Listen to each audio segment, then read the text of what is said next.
This is Real Sports Talk, Rumack and the Greek, featuring Billy the Greek and Stormin Norman Rumack, brought to you by the good people at Costa and Carpets for Life. Hey everybody, I'm Stormin Norman Rumack. Glad to have you with us. Billy the Greek, Billy George Tsakis, my great friend's off this week, sadly, to honor the passing and to mourn the passing of his mother. She passed away on the weekend, so we all of us, and I know all of you watching, send your condolences and prayers to Billy and his family over the passing of his mom.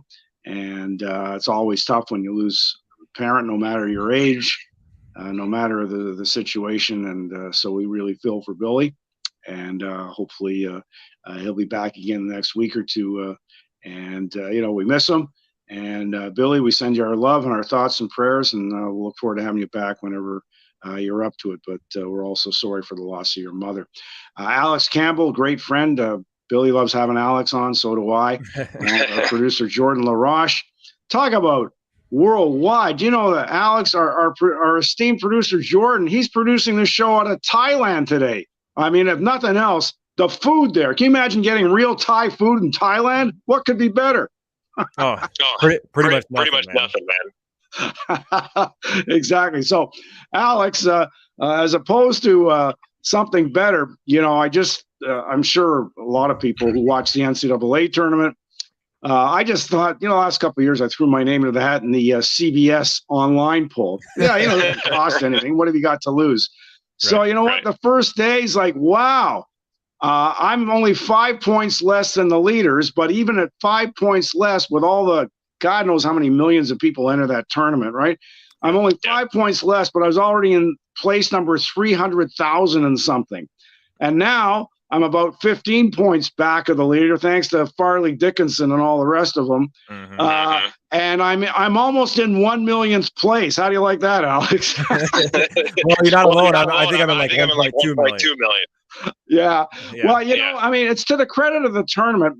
Honestly, when I saw the bracket, I saw FDU, and it took me a while to click in. And I mean, eventually within 10 minutes, I didn't look it up. It was Farley Dickinson. I hadn't heard that name in so long. So I'll ask you, as much as you can fill us in, like, have they been climbing the ladder for a while, or is this like right out of left field? Well, actually, it's even more out of left field than it seems.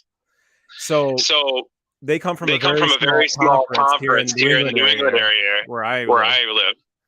And they were actually second place in the conference. And what happened is the first place team. Did I cut out there? No, we can hear you.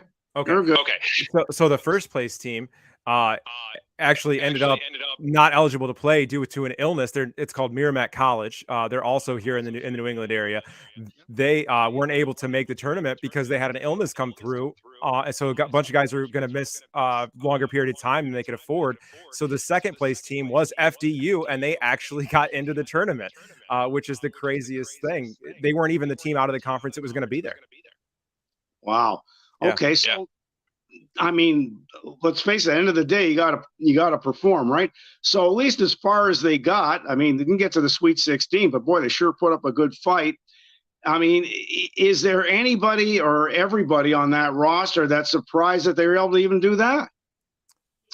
I'm sure every kid on that roster. I mean, they made a great run, even though they lost last night.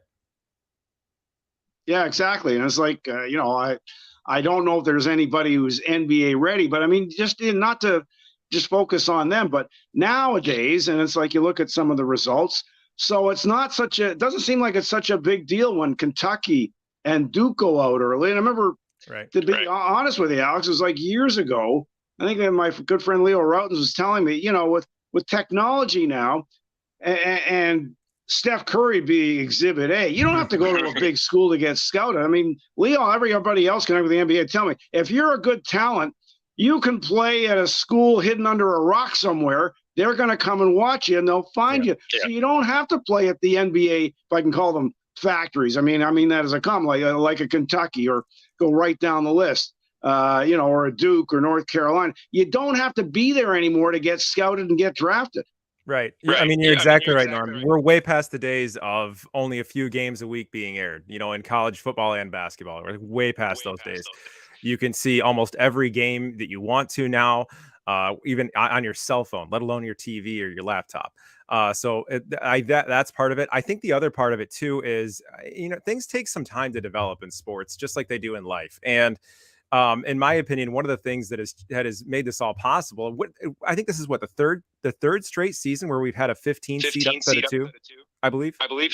Yeah, and was it a 16 or a 15? Well, 15 upset at two for the third straight year, and a 16 beat a one. Yeah, that's right. But this is the third straight year that a 15 is upset at two, and before that, I believe it only ever happened one time in NCAA tournament history, and it's happened the last 3 years in a row. And so what I think we're seeing is the long-term impact of the one and done. I think that's really what we're seeing. So basically, we have these blue chip, NBA factory programs like you talked about, your Dukes, your Kentuckys, all the big schools like that, and they still exist. What they're getting players for 1, maybe 2 seasons, and the UMBCs of the world, the Fairleigh Dickinsons of the world, those schools are getting kids for 3-4 years. And so what you have now in the tournament is teams that may be a little less talented, but are full of grown men playing against teams that are made up of boys that are more talented, but they're still younger and they haven't played together as long. They're not as cohesive as a unit. So they can be caught off guard by these older, more mature teams. Yeah, it's kind of interesting. I was watching up here in Canada, the TSN feed, and one of their analysts, no surprise, he's really good at it, and he's a pretty good guy, pretty good coach, Sam Mitchell. He was talking about what the Houston Cougars are doing because they're still a number one seed. And if I got the story right, because I'm pretty sure that's who he was talking about, it says like the recruiting there was done to bring in big size, like big, strong, tough guys who, if you're talking about one and done, like players like that, and I haven't seen the size of their roster, but if that's accurate, and I'm sure it is from Sam Mitchell, or at least he's, in terms of where he's going with that, your big, strong guys who are kind of like, they're not intimidated, they're not in fear of anybody. They may not be as good skill-wise, but, they could get into the heads of the much more skilled or somewhat more skilled players, and in a one-on-one situation, that could have an impact. Yeah, exactly. And we actually saw that size and athleticism really wear down Auburn on Saturday. They went into halftime. I think Auburn had like an 11 or 12 point lead at halftime. I think they entered, I believe, like the last 10 minutes of the game still down, but Houston, just completely took control in that second half. And it was really because of that size, that athleticism. They had their best player foul out with about 3 minutes remaining, and they still were able to win convincingly. Even though going into halftime down 12, they ended up 81-64 over Auburn, which was just, the second half was just amazing by Houston. I think, in my opinion, they're the odds-on favorite for the rest of the tournament. But don't take my opinion because I'm lower than you in the brackets. Well, it's good to know someone else is in the million mark in the CBS NCAA online tournament. So it is kind of interesting. Now, let's see if my brain cells are still kicking in. So this Houston team would bear no resemblance, see if I've got the name right, to from way back decades ago. If I got it right, Phi Slamma Jamma. Am I right with the name? Phi Slamma Jamma, UNLV. Oh, that's right. No, you're right. I had the wrong school, but okay. But you're right. The UNLV, that was basically like a made for NBA roster, if I'm not mistaken, right? 100%. A bunch of big athletic kids. They could all throw down. They ran the floor. They ran basically a 7-second offense where it was just fast break. They got in the passing lanes on defense, turned you over, and then it was just a Showtime Lakers basically after that. Now, there was a prominent Houston team, but I just can't remember how far back that goes, Houston Cougars in the NCAA tournament. Am I right? Yeah, I believe so, although it doesn't really strike my memory either. It was far enough ago that I can't really recall either. But right now and for the last couple of years, they've been cooking. So. All right, fair enough. Okay, so the remaining teams in the tourney, aside from Houston, who do you see as the biggest threat, skill-wise or skill toughness or whatever dimensions and coaching experience do you see coming up potentially against the Cougars? Well, I like UCLA a lot. And Alabama, to me, Alabama has to be the second in my opinion. They just recruited so well. It's almost like they've taken the success of the football team and transferred it to the basketball team in a lot of ways. Just success breeds success, right? And so that brand name has got out there. All these kids love Alabama. I do wonder how much over time NIL is going to affect their recruiting, because it seems to me a 5-star recruit would rather not sit the bench for 2 years when he could get paid and start right away. But I think we'll see how that goes down the line. But right now, Alabama, in my opinion, is the most legitimate contender to Houston. I think if they played a 5-game series, it would go all 5 games, and Houston gets them by 3-2. So let me ask you this: for whether you're Raptor fans or whatever part of the continent folks are watching on, are there, at least in terms of the tournament, are there some young men who could be franchise or at least very good NBA players from what you're saying? Yeah, to me, the best player in the tournament right now is Brandon Miller. And so he's a forward from Alabama. He's just absolutely phenomenal. Went 19 points and 7 rebounds in their win against Maryland this weekend. This kid, he averaged almost 20 points for the regular season. Let's see, I think he's like, I'm gonna take a look real quick. Actually, he's a 6'9", 200-pound freshman. So, I mean, that's just insane. So he's going to go right to the draft. To me, he's a franchise type NBA player. He's got a really smooth jump shot. He's got a great first step. He crashes the boards like crazy. He plays above his size. He plays an above the rim type player. And of course, he's a modern player, so he hits the 3. So I really like this kid. I think he's probably the most NBA ready and quality kid in the tournament right now.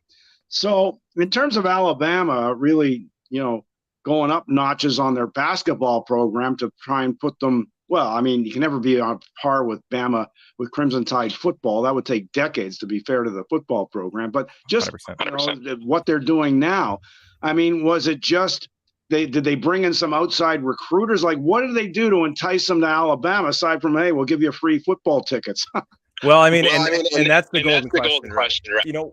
I'll tell you a really interesting story. So I was at the airport a couple of weeks ago, and believe it or not, I actually was at a bar having a beer, and I ran into a guy named Matt Hobart. Now, Matt Hobart is the head coach of LSU basketball, and I knew him by face. So I addressed him, and we had a quick conversation. I'm not going to say anything else other than this. He told me, look into the recruiting history of Alabama. Just look at it. He's like, just compare it to all the SEC schools, compare it to all the big schools around the country. It is fishy. It stinks. Here's the thing, though. He's a rival coach. I'm not surprised he said that, but I believe that about Alabama for a long time. I'm not here to compromise anything else he said. But that one nugget was something significant. So I took a look, and their recruiting in basketball over the last 4 seasons, they hadn't posted a top 20 class in the 10 seasons before that, and they've been top 10 2 out of the last 4 years and top 5 another 2 out of those 4 years, which is just out of nowhere and phenomenal. So it makes me ask some questions too, and to be honest with you, I don't have the answer. We're in the NIL period right now, so I think that it's like boosters paying the players? Not really, because I think that's totally legal at this point, as long as said booster owns a business. You know what I mean? So I honestly don't know exactly what it is. I do know that like Bama and some of the bigger schools in the SEC tend to oversign, but that's more on the football side because there's just so many scholarships that are offered and things like that. It doesn't really apply in a basketball team where your rotation is maybe like 10, 12 guys. It's not really the same gamut. So I don't have a great answer for you, but just like I've always suspected something about the football team, I just wouldn't be surprised if there's some NCAA allegations eventually. Okay, so that leads me to a very personal and biased question. In honor of my beloved alma mater, Syracuse University. Syracuse has had their knuckles rapped a few times about whatever NCAA rules, and even going back to what you were alluding to. Yeah, if some school booster alumni buys a kid on the basketball or football program a hamburger and French fries, it's like theoretically they can get busted. And you know what? I think some of the things that Syracuse got called out on, and then when you tell me it's like, oh, but it seems like, I don't know, is it the NCAA? Like, how do some schools get a nudge, nudge, wink, wink, and others, like my alma mater, Syracuse, got their rear end kicked in? Well, my first question is, what's your affiliation with ESPN? I mean, I don't mean to be like that, because the worldwide leader is, the number one producer of sports news in the world, and they're fantastic. And I think that, most sports fans end up watching a lot of their programming, and that's great. But look, the SEC simply doesn't get pinched. And we know that they're not blameless. What does the SEC have in common with ESPN? Well, the SEC network is owned by ESPN. And I think if you connect even a few more dots, like when did the SEC network become a thing, and when did Alabama's success take off? The most alarming thing is that's within a 3-year period. And Alabama, by the way, hadn't been contending for anything since Bear Bryant before that. We're not talking about like Texas after Mac Brown, and like next year they're going to be competitive. You know what I mean? We're not talking about that. We're not talking about a team that was down. We're not talking about like Florida State, who's down for a few years and then comes back with Jimbo. Not talking about like Florida, who was down, after Tebow left and then got back up again. No, it's not that. It's a team that was down for decades, literal decades, and then came out of nowhere to sweep the nation. And to me, it's funny because it coincides with the same time that the SEC network formed. And, that Coca-Cola bottle started facing out at all the press conferences.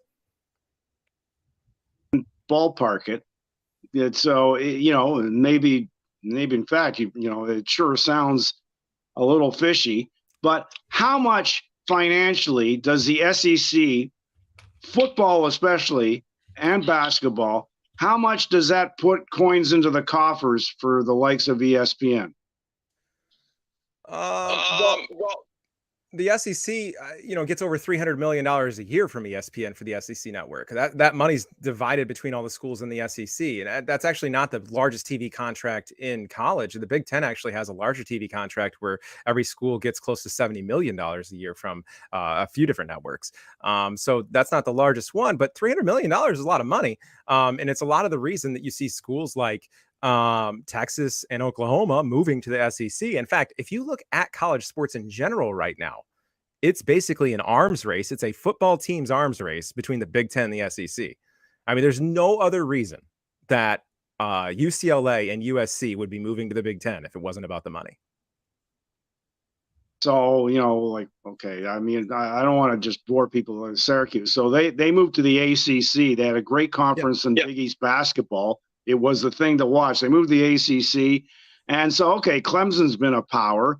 But other than that, like how many, I love my school, of course, but how many eyeballs are going to be on the sets of an ACC nationally telecast game? And I just don't know, but probably doesn't measure up to like what you're saying, Big Ten and SEC, right? Well, that's true, especially as these powers of collegiate sports all gather in these two conferences.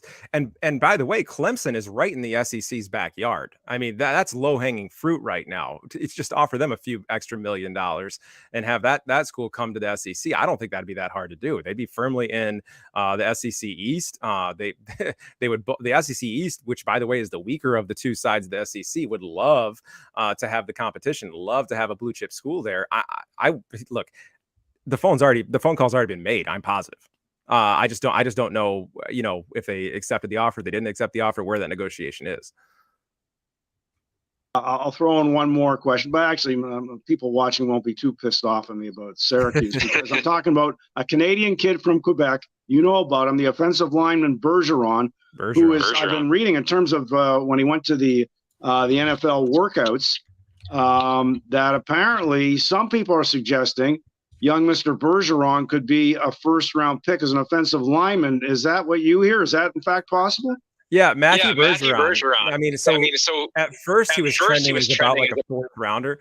But now it looks like after the combine, he's probably going to be maybe a late first, maybe early second round pick.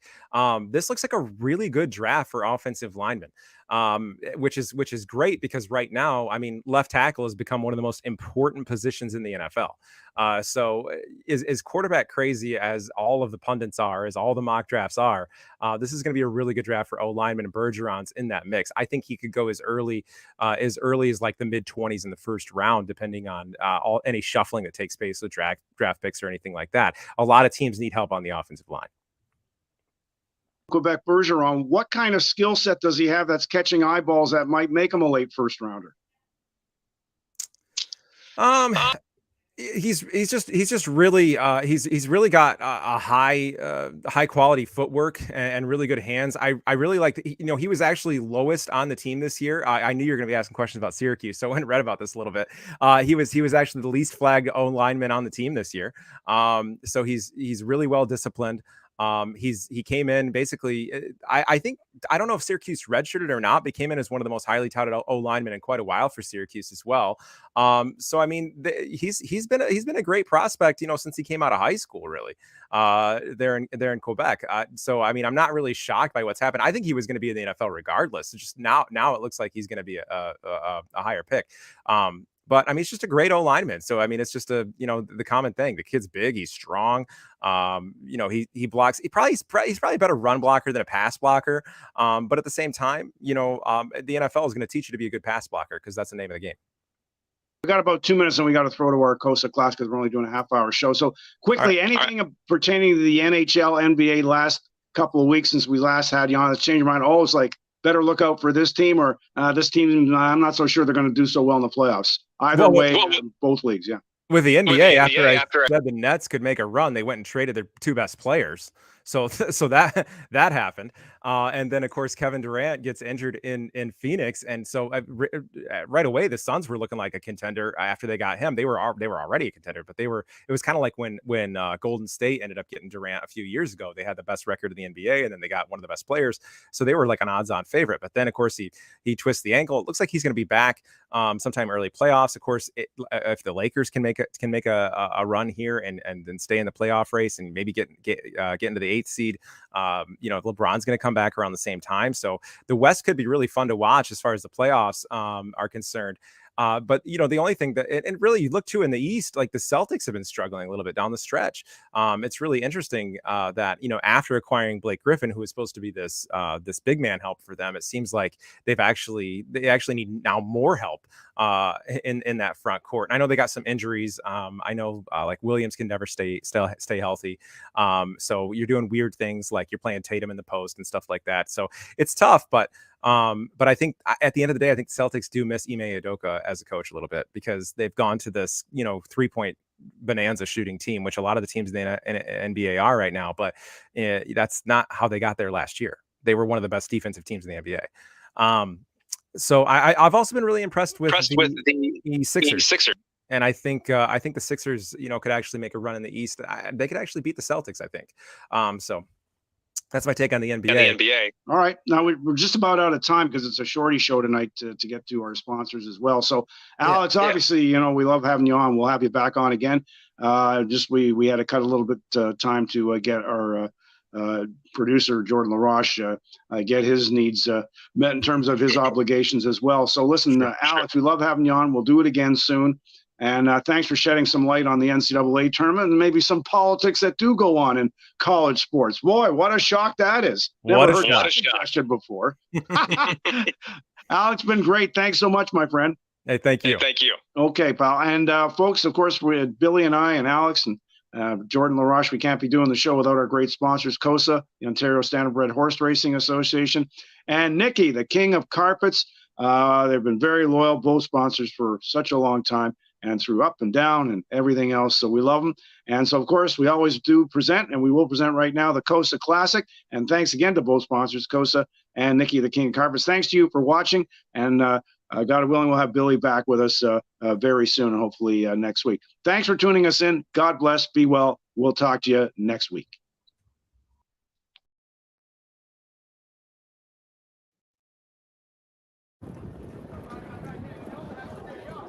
And they're off. It's McCardle firing fast from the outside. Now he takes back as $1 Million Cam charges out of there. Mini-Me also flashing speed for Dave McGee. Royal Manchester up on the outside in the third. And Brad's Gold is fourth. Mach 3 is unhurried early. Campbell lets him settle into stride. He's under a firm hold from fifth.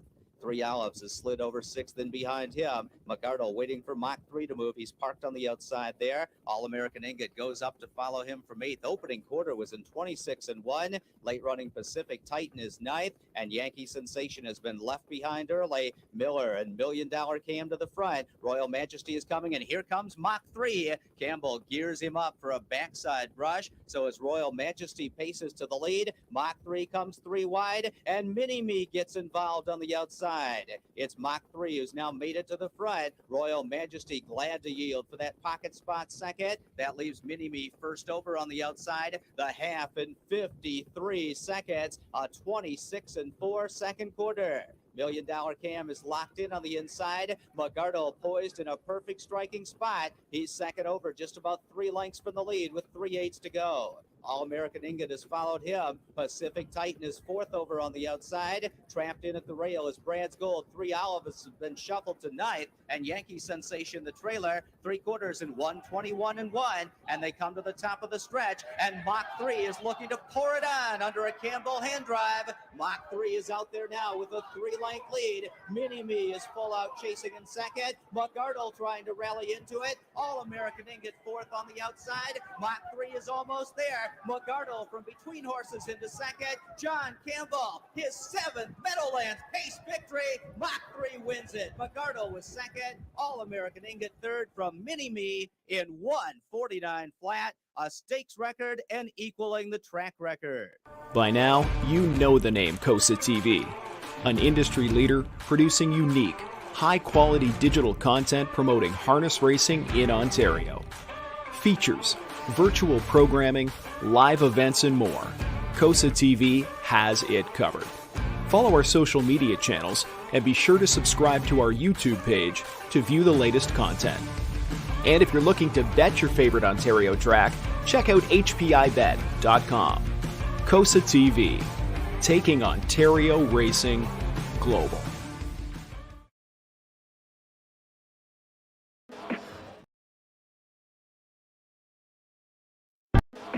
Welcome to Carpets for Life. For over 30 years, we have been servicing both residential and commercial clients in the sales and installation of custom stair runners on wall-to-wall areas.